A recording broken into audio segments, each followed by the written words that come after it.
భూమిని ఆకాశాన్ని సమస్త సృష్టిని సృష్టించిన సృష్టికర్త అయిన దేవునికి సమస్త మహిమ, సమస్త ఘనత, సమస్త కీర్తి యుగములన్నిట సర్వయుగాల్లో కలుగునుగాక. ఆమెన్. ఇప్పుడు మనం చదువుకునే వాక్యం ఆదికాండం 1వ అధ్యాయం 24వ వచనం.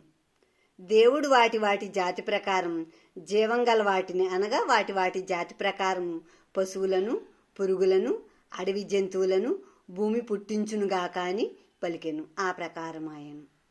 ఇప్పుడు మనం 24వ వచనంలో చదువుకున్న మాట ఏంటంటే, పశువుల్ని, జంతువుల్ని, పురుగుల్ని భూమి పుట్టించునుగాక అని పలికారు. అంటే భూమికి దేవుడు జీవం పెట్టారు. భూమిలో జీవం పెట్టి, ఇదిగో భూమి నీలో జీవం పెట్టాను, నీలో జీవం పోసాను, నీలో జీవం ఉంది కాబట్టి ఆ ఉన్న జీవంతో నీలోంచి జీవుల్ని పుట్టించు నువ్వు అని చెప్పినప్పుడు భూమి తలలోంచి దేవుడు ఏ జంతువుల్ని, జీవరాశులను పుట్టించమన్నారో ఆ జీవరాశుల జంతువుల్ని పుట్టించిందంట. అదిగా అక్కడ అంటున్నాం.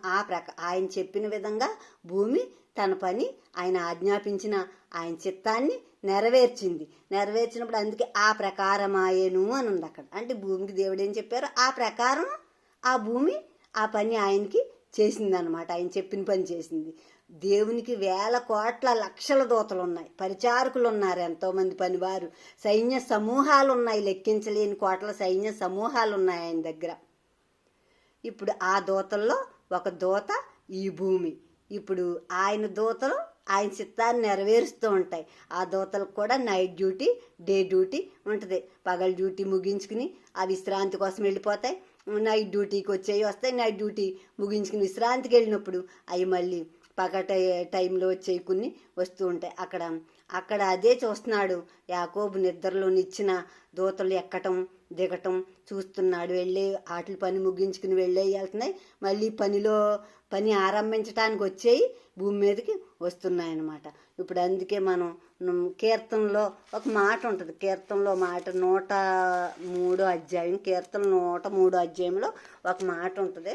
20వ వచనంలో ఒక మాట ఉంటుంది. అది చదువుదాము. యెహోవా దూతలారా ఆయన ఆజ్ఞకు లోబడి ఆయన వాక్యం నెరవేర్చు బలసూరులారా ఆయన్ను సన్నుతించుడి. చూడండి, యెహోవా దూతలారా, ఇవన్నీ యెహోవా దూతలే. భూమి, ఆకాశం, సూర్యచంద్రులు అన్నీ కూడా ఆయన దూతలు అన్నమాట. ఆయన ఆజ్ఞకు లోబడి ఆయన వాక్యాన్ని నెరవేరుస్తున్న బలశూరులు. బలం పెట్టారు దేవుడు వాళ్ళలో. కనుక బలంతో గొప్ప గొప్ప పనులు అవి చేస్తున్నాయన్నమాట. కనుక మనల్ని కూడా ప్రేమించి మనకి శ్రేష్టమైన జీవితం ఇచ్చారు దేవుడు. ఆయన ఆజ్ఞకు లోబడి ఆయన చిత్తాన్ని నెరవేర్చడానికి కావలసిన బలం, ధైర్యం దేవుడు మనకి ఇవ్వాలని మనం కూడా ఆయన్ని వేడుకుని ఆ విధంగా జీవించటానికి మనం అన్ని రకాలుగా ఆయన దగ్గర సహాయం పొందుకుని ఆ విధంగా జీవించేదంగాక. ఆమేన్.